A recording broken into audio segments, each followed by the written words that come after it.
He's not even the official starter yet, and they already put him in the video. Sure it can. I think what you see is elite playmaking ability. That's in him. You've seen it. We've seen it. You saw it in college. You saw it on tape last year. Sure, there's a ways to go, but what rookie isn't? I mean, what first-year player doesn't have a long way to go?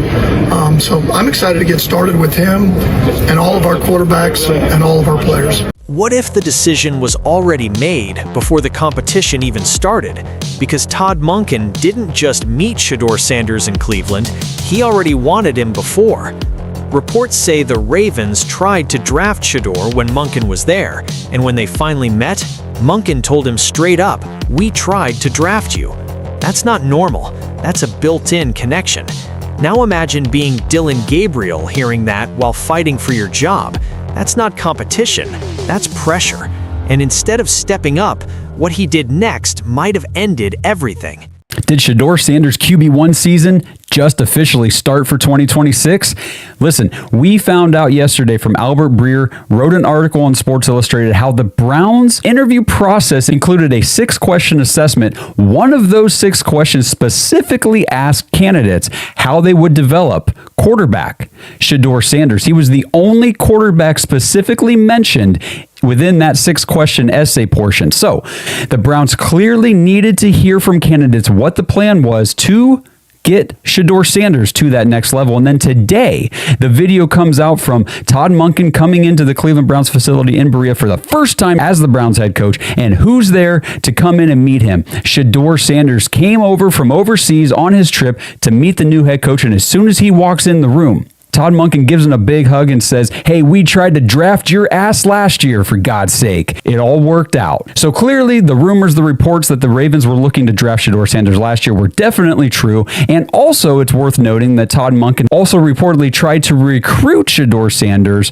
to Georgia back when he was the offensive coordinator for the Bulldogs in college football. So there's a history between Todd Monken and Shedeur Sanders, and I think that is a very positive thing. It's encouraging to see that the head coach not only believes that Shedeur Sanders can be the starting quarterback for the Cleveland Browns, but also has already tried to coach him in the past. So that's encouraging. I think it's a great sign moving forward for Shedeur Sanders and Todd Monken as the Browns head coach in 2026. But the Browns did put out theirs, and Daryl, without fail, you could have just not mentioned a quarterback, but the Browns decided to mention a quarterback, and the one they mentioned was Shedeur Sanders. He popped up in that video not once, but multiple times did Shedeur come up in that video. Are you reading into this at all? Like, does this mean anything to you to see Shedeur kind of in the video? Obviously, Todd Monken's not the guy making it. He's not telling them go put Shedeur in the video, so I don't think it tells us who the starter is. Right. But is there anything to take away from this, or is this just Shedeur's the name that he is, brings the gravity that he does, so why not throw him in the video? The Browns dropped their 2026 schedule release, a Street Fighter video. Fun, simple, nothing unusual. Then fans hit pause. Shedeur Sanders? Not once, multiple times. Deshaun Watson? Nowhere. That's either a coincidence or the Browns just told the whole league something without saying a word.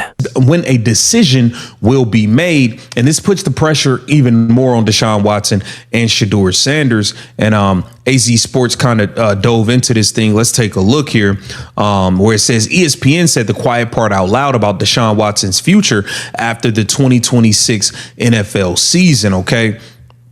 It says the Browns have a chance to take a step forward in Todd Monken's first year as head coach, coming off a 5-12 season. However, much of the improvement lays on the shoulders of what the Browns can get at the quarterback position. If you're just catching up, here's what you need to know. Shedeur Sanders didn't sneak into the NFL. He arrived with noise. Son of Deion Sanders, quarterback who rebuilt Colorado's program. Over 4,000 yards, 37 touchdowns in one season in the Pac-12. That's not padding stats, that's production. But the draft, that was messy. Teams passed on him. People questioned his father's influence. Some called his confidence swagger. Others called it arrogance. By the time Cleveland picked him, the story was already written in people's heads. The pressure was real before he even walked into a Browns facility. Todd Monken made one thing clear. He wants to know his quarterback early, not at the end of training camp. Early. That turns up the heat on everybody in that room. Deshaun Watson is 30 years old. The injury history is real. The disappointment in Cleveland has been real. Analysts aren't being gentle about it anymore. This could genuinely be his last shot, not just with the Browns, in the NFL. He's not just competing for a starting job, he's auditioning for the rest of his career. And Shedeur, he's never started an NFL game, but his name is already in the team's marketing content. Think about what that actually means. The criticism has been there. It hasn't gone away. Can he read NFL defenses? Can he stay clean in the pocket against real pass rushers? Can he handle a full season? Those are fair questions. But here's what people miss. Shedeur played under pressure every single week at Colorado. The attention was massive. The losses happened. He kept throwing. That's not nothing. Performing when everything around you is loud and difficult, that's a skill most quarterbacks never get tested on before the pros. Does that mean he's ready right now? Training camp will answer that. But writing him off before he takes a single snap, that's not analysis. That's noise. Shedeur's the name that he is, brings the gravity that he does, so why not throw him in the video? Well, it's May 14th, and we have nothing to talk about, so hell yeah, I'm going to read into it. Who did they not mention in the video that's in that room? Shocker, shocker, Deshaun Watson. Okay. I don't think they mentioned Taylor Green either, or Dylan Gabriel, if I'm not mistaken, but probably not a bad choice. I thought for sure they were going to make Dylan Gabriel like one of those helpful elves in the game. He just goes through and just runs across the screen holding one of the opponents. And then he like throws the coin, and the coin is way off target. Back to this video, because this is the thing that started everything this week. The Browns social team made a schedule release clip, Street Fighter themed, normal stuff. Shedeur Sanders keeps appearing. Watson doesn't show up once. Now, Monken didn't tell them who to feature. Coaches don't run the Instagram account, but the Browns social team is not sloppy. They're intentional with what goes out. Every team at this level is. So when the official content features one quarterback and not the other, people are going to read into it, and they're not wrong to. One analyst said it straight. The Browns are extremely careful with what they put on their channels. They don't make accidents. That means something. Here's the football reality. Most analysts project Cleveland at around 8 wins this season, maybe 9. Coming off 5-12, that's a real step forward. The schedule has toss-up games. Steelers, Ravens, Saints, Titans. Those games go either way. And the difference between 7 wins and 10 wins probably comes down to one thing. Who's healthy and playing quarterback in December? 10 wins in the AFC gets you into the playoffs. Some people don't think that's crazy for Cleveland this year. But every optimistic projection carries the same asterisk.